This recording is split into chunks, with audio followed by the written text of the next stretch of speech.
Good morning, my friends, and welcome to another tremendous weekend update. From very, very high above all the puerile and perfidious forms of Wyoming mainstream media, this is Cowboy State Politics.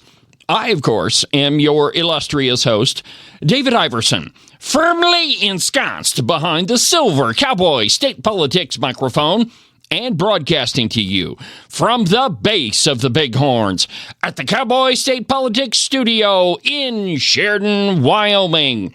Good morning, my friends, and welcome to the program. Happy Saturday. Perfidious. Now, that's a fun word. Go look it up, Claire. You'll probably want to by the end of this show. Oh, my friends, I have been waiting to do this show since Thursday morning. It was almost too much for me to handle. I almost had to sit down and record an early episode for you. But I decided, since this is going to be such a tremendous program, that I really ought to wait until Saturday to drop this one. I absolutely am the person that it takes everything I have not to tell somebody what their Christmas present is before Christmas morning. Now, don't get me wrong, I'm always successful at doing that. It just takes a significant amount of work. As you can probably imagine, it takes a lot of effort for me to keep my mouth shut. So anyway, I had all of this arranged for the last couple of days, and today is the day, my friends.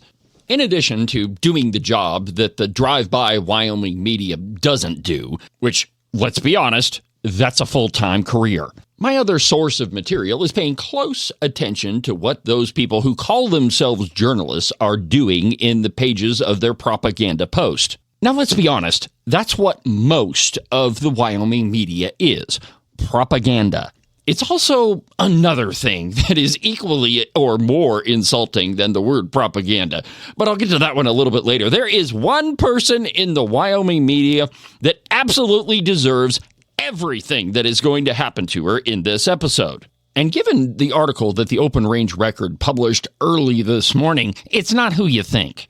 It is absolutely true that April Marie Morgenroth, also known as Marie Hamilton, is deserving of all of the attention she's getting this morning. I just took a peek at the analytics of that article, and she's definitely getting all of that attention. Rightfully so, I might add. But there's another so-called journalist in the Wyoming media that has done some things that are exactly the same as April Marie Morgenroth. The truth is, a lot of writers in the Wyoming media do the very same thing, and that's take people out of context, only publish half of what they were told, and completely mischaracterize what was meant. Now, before we go down that road, and there is quite a bit to discuss on that topic, I think we need some definitions before we even get going here. People on both sides of the political aisle throw the word propaganda around like it's popcorn in a movie theater. And to be completely fair about it, there are people on both sides that absolutely engage in propagandist-type behavior. The old 1828 does not have an entry for the word propaganda. It does, however, have one for propagandism and propagandist. Propagandism is the art or practice of propagating tenets or principles. And of course, a propagandist is a person who devotes himself, or herself, as the case may be, to the spread of any system of principles. And of course, the principles in question this morning are those of the Democrat Party and of the Redcoats, which those two are basically the same. So the Wyoming propagandist in the Wyoming media goes out of their way to either A, push the principles of the Democrat Party, promote Democrats and Redcoats in their writing, or to damage conservatives in any way that is possible. You see where I'm going? It's going to become painfully obvious in just a couple of minutes. The person who invented propaganda as we know it is a guy named Edward Bernays, and he wrote a book called Propaganda in 1928. It was this book that formed the basis of all of the propaganda that the Nazi Party used in World War II. In his book, Bernays defines the word propaganda very specifically. Now, I'm just going to read it to you. It's a little bit long, but I think it's important that we get the full definition. Quote, "In itself, the word propaganda has certain technical meanings which, like most things in this world, are neither good nor bad, but custom makes them so. I find the word defined in Funk and Waggle's dictionary in 4 ways. 1. A society of cardinals, the overseers of foreign missions, also the College of Propaganda at Rome, founded by Pope Urban VIII in 1627 for education of missionary priests, Sacred College de Propaganda Fide. Hence, any institution or scheme for propagating a doctrine or system. Third, effort directed systematically towards the gaining of public support for an opinion or a course of action. And the fourth one is lists out the principles behind propaganda. It's number 3 on that list that you should really pay attention to.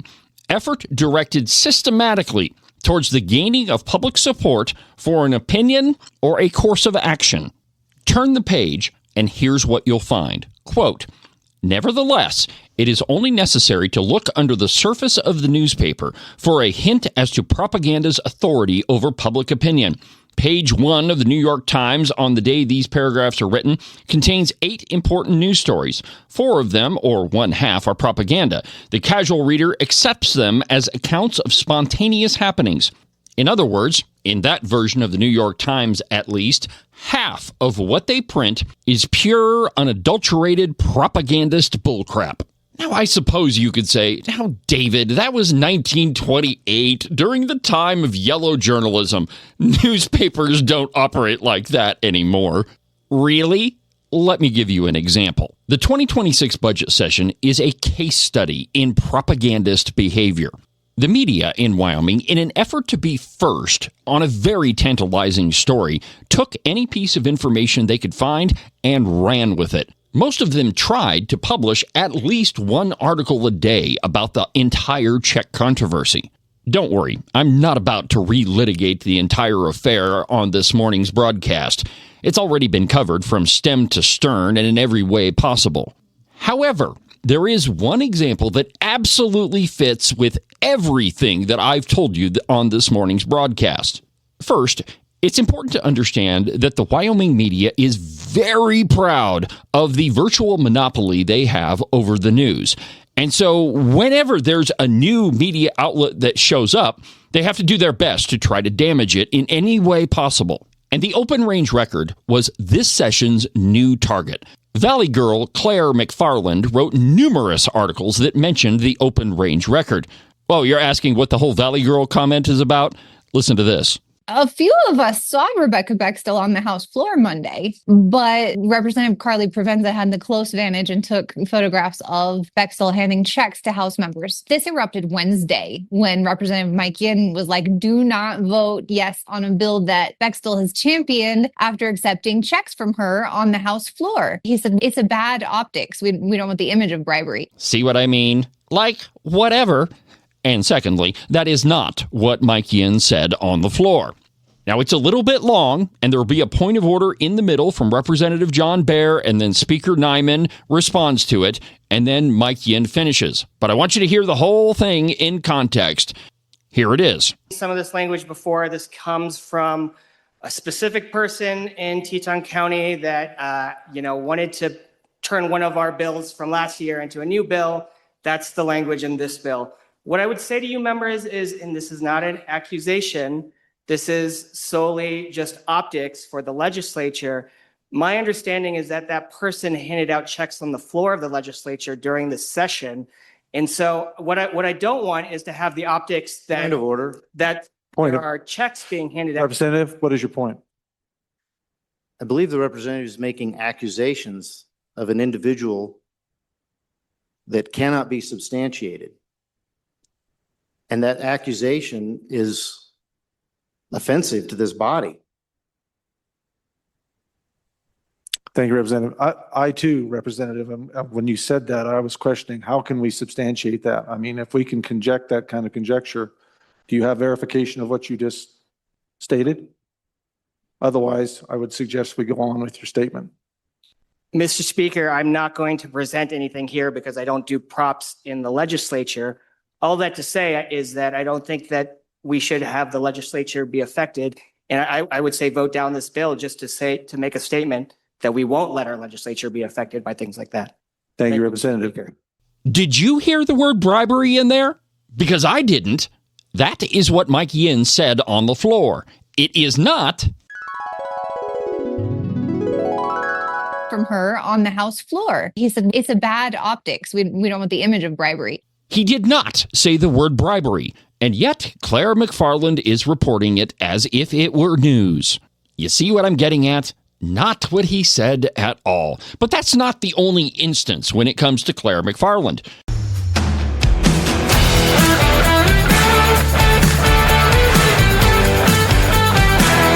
Today's edition of Weekend Update is brought to you by Morton Buildings. If you're in the market for any type of metal structure, whether it's a barn or a garage or maybe something bigger like a roping arena or a giant warehouse for your business, the two guys you need to talk to are Marcos and Jesse at Morton Buildings. They're the best at what they do, and they've been doing it longer than anybody else around. So no matter what type of building you're thinking about, call Marcos and Jesse. Their phone number is 307-674-2532. Or you can check them out at their website, mortonbuildings.com. Today's installment of the broadcast is also brought to you by Rebecca Bextel at eXp Realty. If you're looking for a bigger house, maybe some room to spread out, my pal Rebecca has the perfect property down around Lingle. It's an 88-acre ranch with a 3,800 square foot house. There's a riding arena and a barn right on site, and it is in a beautiful spot, my friends. So if you're looking to buy something that's a little bit bigger than the property you have right now, or if you're just interested in selling and getting the heck out of Dodge, call Rebecca Bextel. Her phone number is 307-699-3519. One more time, 307-699-3519. Make sure that you like and subscribe and follow the program. That way you can be notified every time I publish a brand new episode of the podcast. You can do that from the website, cowboystatepolitics.com, or anywhere that you get your podcasts. Also, politics is funny, my friends, and when funny things happen, we should laugh at them. Well, that is exactly what the Campbell County Republican women think. In fact, they've invited Kyle Mann from the Babylon Bee to visit Gillette on April 18th. It's going to be a really, really funny show. And if you want to laugh at the dumb, stupid things that politicians always do, then it's April 18th, Campbell County. Go to the website, campbellcountyrepublicanwomen.com, to get tickets. It's going to be a great show. And now, back to the very inconvenient episode if your name is Claire McFarland.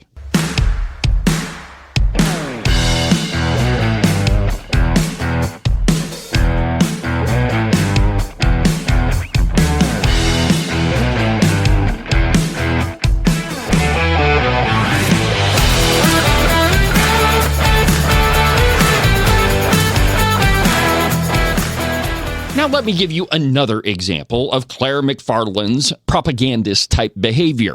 Now, I have no idea how many articles McFarland has written about the whole check incident. It's a lot, is all I know. However, when she refers to the open range record, something very, very interesting appears.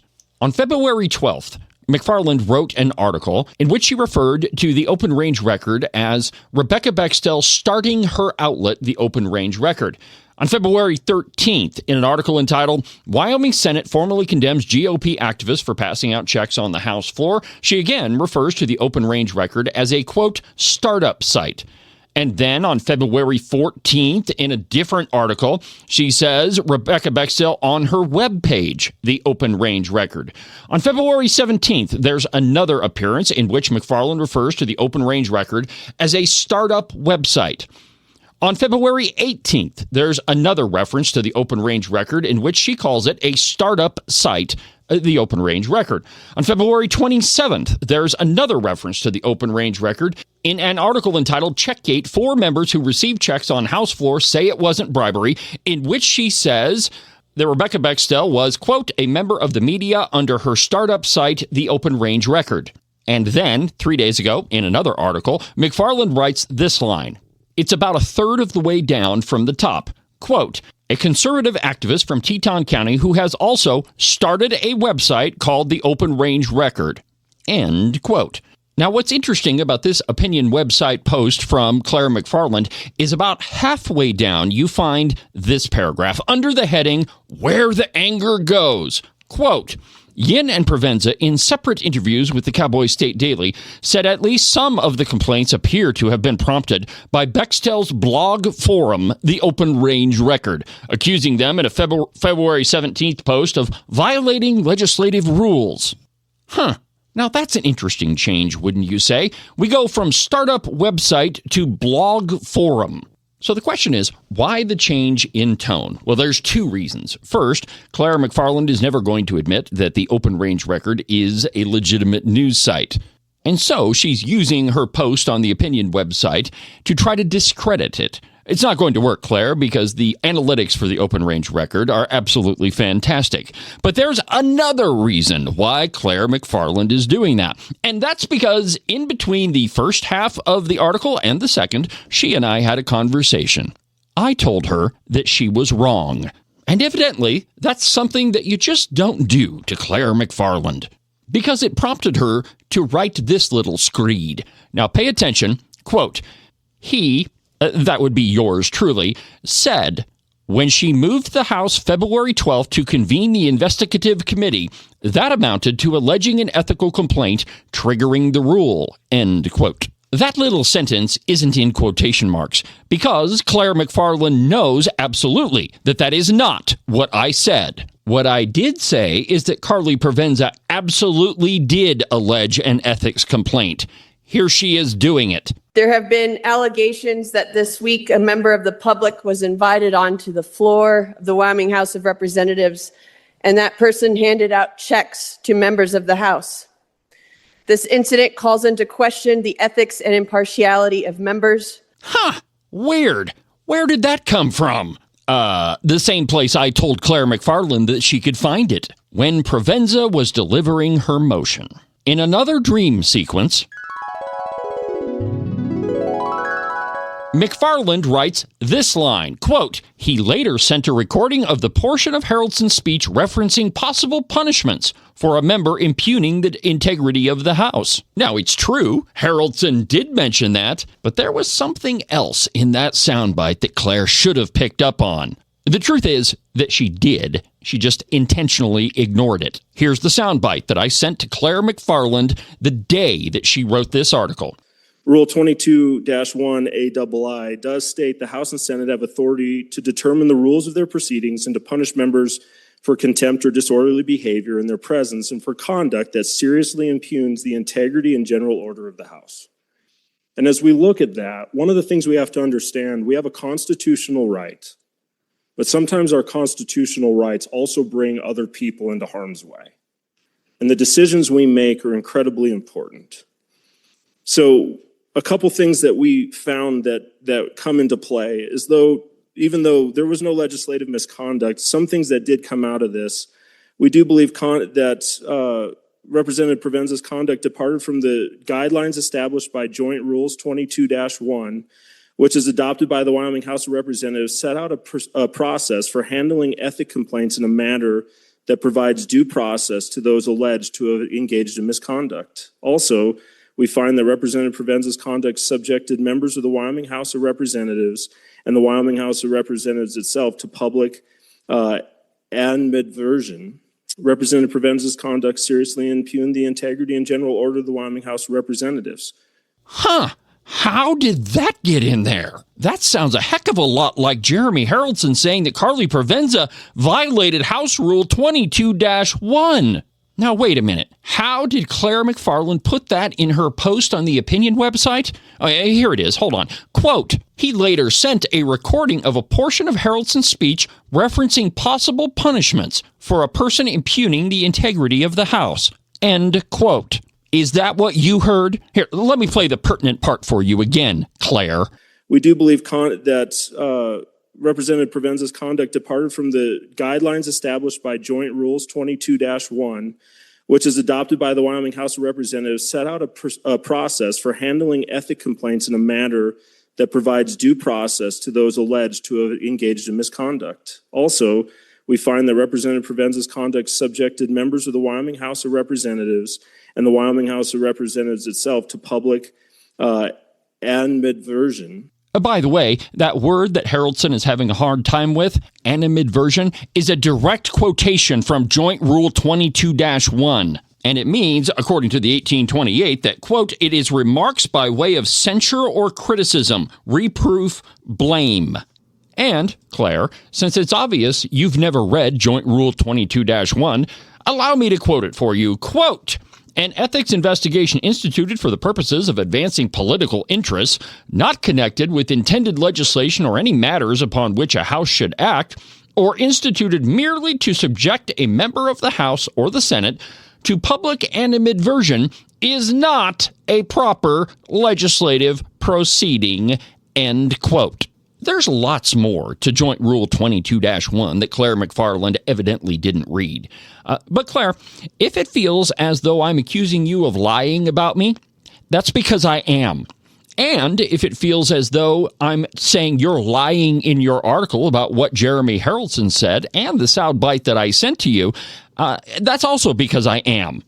And given the article that I published very early this morning and the one that you wrote yesterday about Marie Hamilton, you know, the journalist that doesn't exactly tell the truth all the time, it may feel as though I'm comparing what you have done to the exact same thing that Marie Hamilton has done to numerous other people. You know, completely misrepresent what they said. Leave parts of their statement off so it means something else entirely. Absolutely not tell the reader about what actually happened. Yeah, that's that little soundbite that you didn't tell the truth about. If it feels like all of those things are happening to you, that's because they are. Because what you've done to me and several other people are the very same things that we find so detestable about Marie Hamilton's lack of journalistic ethics. But there is good news, Claire. I am proud to announce that you are the very first recipient of the Trotsky Award for Excellence and Proficiency in Yellow Journalism. It's absolutely true, Claire. This is a very selective award that is only given out to those very few people that embody the work and propaganda of Leon Trotsky, and we so want to recognize your efforts in the field of yellow journalism.